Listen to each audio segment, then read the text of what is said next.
রাধা বিনা কৃষ্ণ থাকলে হতো কি তা দামি, রাধা বিনা কৃষ্ণ যেন মণিহারা ফণি। আমার শ্বশুর বাড়িতে রাধামোহন ঠাকুরের ভোগ খাওয়ানোর জন্য আয়োজন করা হয়েছিল। 4 জন ব্রাহ্মণ মিলে কিভাবে ঠাকুরের ভোগ রান্না করলেন সমস্তটাই আজকে ব্লগের সাথে শেয়ার করব। এছাড়াও আমি আলপনা দিয়েছি এবং অনেক রকম এনজয়মেন্ট করেছি সবাই মিলে। আর তার সাথেও শীতলা পুজো দেওয়া থেকে অঞ্জলি দেওয়া থেকে শুরু করে পায়েস বিতরণ সবটাই আজকের ব্লগে তোমাদের শেয়ার করব। অনেকদিন পর ব্লগ আপলোড করছি, প্লিজ সবাই শেষ পর্যন্ত দেখো এবং ব্লগটা কেমন হয়েছে অবশ্যই কমেন্টে জানিও।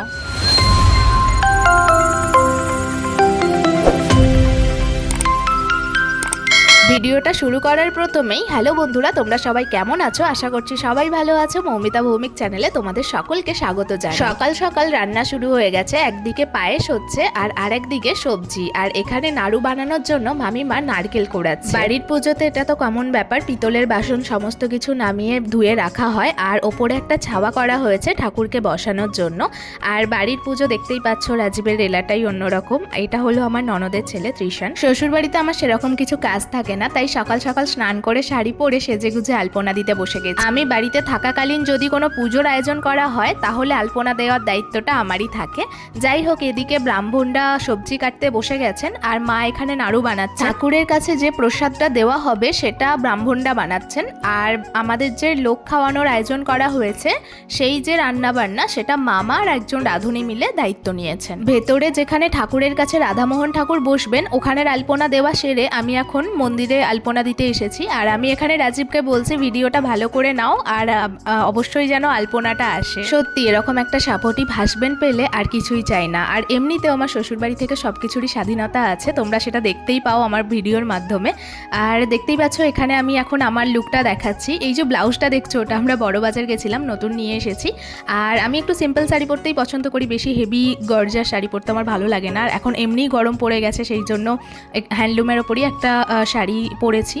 আর এখানে দেখতে পাচ্ছ মা, পিসিমণি আর মামিমা তিনজনে মিলে নাড়ু বানাচ্ছেন আর আমি সেখানে ভিডিও শুট করছি। নাড়ু বেশ অনেকগুলোই বানানো হয়েছে কারণ ভোগের সাথে সাথে সবাইকে দিতে হবে। আর মা কিছু নাড়ু আমাদের ট্রলিতে দিয়েও দিয়েছেন, যেটা আমরা আহমেদাবাদে নিয়ে এসেছি। ঠাকুরের ভোগ বানানোই বলো আর ঠাকুরকে ভোগ সমর্পণই বলো, কিছু একটা জিনিস দিয়ে ঘিরে দিতে হয়। এখানে নতুন সাদা ধুতি দিয়ে ঘিরে দিয়েছেন কারণ ওপেন কিছুই হয় না।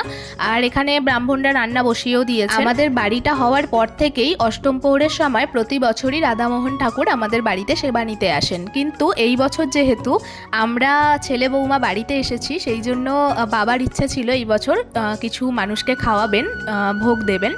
আর এটা আমরা প্রতি বছর থাকতে পারি না বাড়িতে, এই পুজোটা আমরা মিস করে যাই, তাই এই বছর একটু বড় করেই হচ্ছে। কেমন লাগছে সেটা তুমি বলো।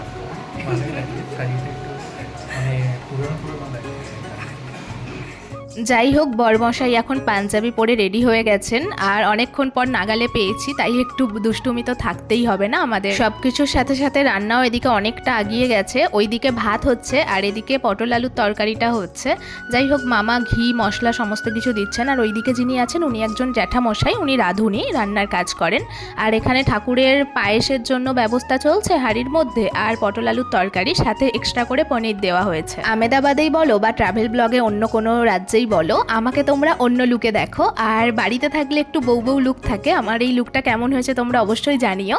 আর এখানে দেখো রান্নাবান্না সমস্ত কিছু রেডি। চলো এবার দেখিয়ে দিই কি কি আছে আজকের মেনুতে। আছে পোস্ত দিয়ে আলু ভাজা, ভাত, আর সাথে আছে মুগের ডাল, কারণ সবটাই আজকে নিরামিষ। আর রাধামোহনের ভোগ বিচে কলা ছাড়া হয় না, সেই জন্য সেটার একটা তরকারি হয়েছে। এর সাথেও আছে পটল আলুর তরকারি, আর আছে টমেটো চাটনি, পাঁপড়, পায়েস এবং মিষ্টি। মিষ্টিটা দেখাতে পারলাম না কারণ মিষ্টিগুলো সব বক্সে আছে, যেগুলো ওপেন দেখানোর সুযোগ হয়েছে দেখিয়ে দিলাম। এবার টাইম হয়ে গেছে বাড়িতে ঠাকুর আসার।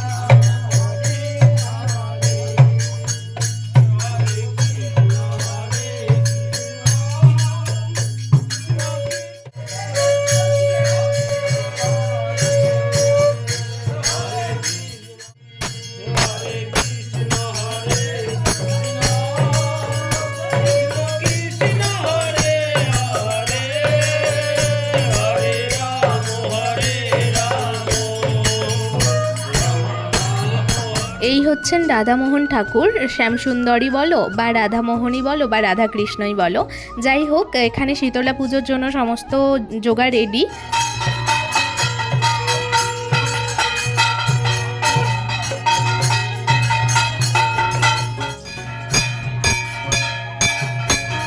আমাদের আজকে শীতলা মাতার কাছে এবং রাধামোহন ঠাকুরের কাছে দু জায়গাতেই ভোগ দেওয়া হচ্ছে।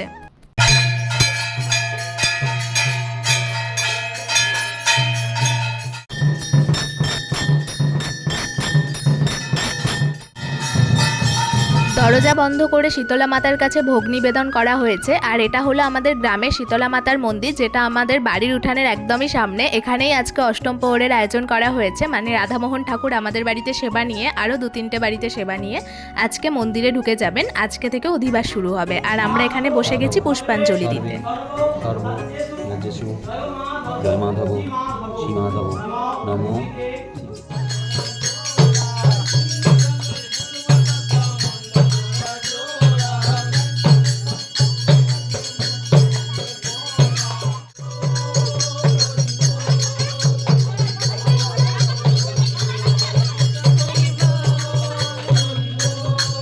এখানে লুটের গান হচ্ছে আর রাজীব দেখো বাতাসা ছড়াচ্ছে।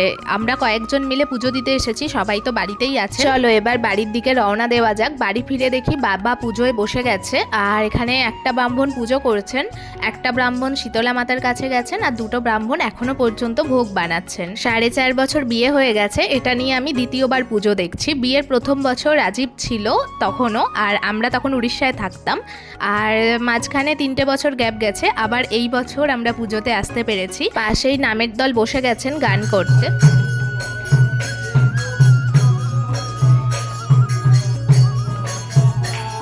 এখানে যেহেতু দরজা বন্ধের মতো কোনো সিস্টেম নেই, সেই জন্য ধুতি কাপড় ঘিরে দিয়ে ঠাকুরকে ভোগ দেওয়া হয়েছে।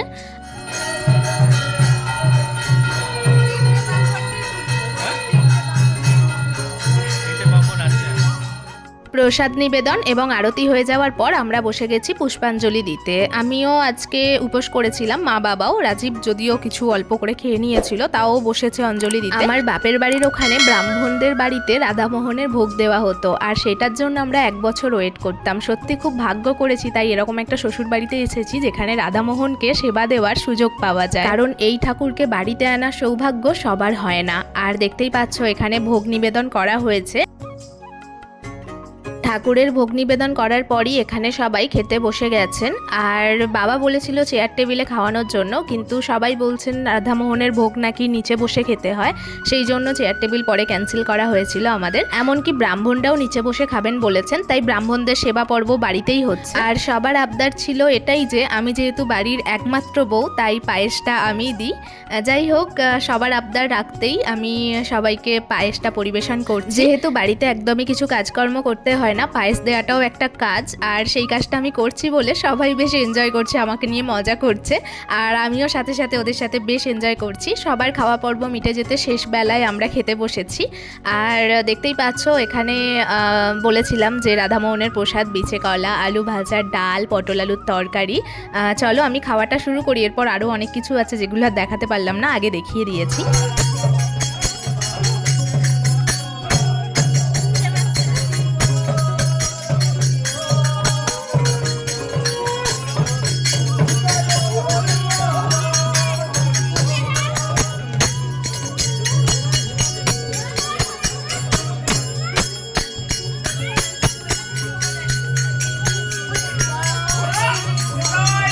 আমাদের জীবনের সমস্ত জিনিসই ক্ষণস্থায়ী, তাই সবকিছু জিনিস আসবেই ভালো, এসে গেলে আবার সেটাকে বিদায় জানাতে হয়। সেরকম ঠাকুর আসবেই ভালো ছিল, ঠাকুর চলে যাচ্ছে সেটা দেখে হয়তো সবারই মনে কষ্ট হচ্ছে। আর এখন আমি আমেদাবাদে বসে যখন ভয়েস ওভার দিচ্ছি, এখনও ঠাকুর বিদায়ের পর্বটা আমার চোখে জল এনে দিচ্ছে।